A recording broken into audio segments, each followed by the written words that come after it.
Hello বন্ধুরা, তোমরা সব কেমন আছো? আশা করি তোমরা সব ভালো আছো। এই যে দুপুরবেলা আমি স্নান করছি ঘরে থেকে। আমি তো হাঁটাচলা করতে পারি না, ঘর থেকে পোত হেসে হেসে এসে কলে এসে একা একা চান করছি। দিদা পুজো দিচ্ছে। দিদা ওদেরও বয়স হয়েছে, বয়স্ক মানুষ, ওরাও আর কি ঠিকঠাক কাজ করতে পারে না। দিদা ঠাম্মা, মা তো সকালবেলা কাজে চলে গেছে রান্না বান্না করে, 10টার সময় কাজে যায়।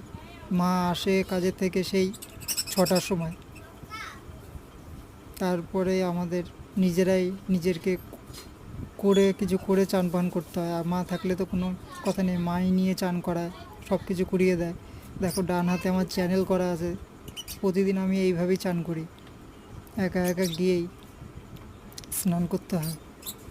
তোমরা আমার ভিডিওটা দেখতে থাকো বন্ধুরা, তোমরা আমার চ্যানেলটাকে সাবস্ক্রাইব করে দিও।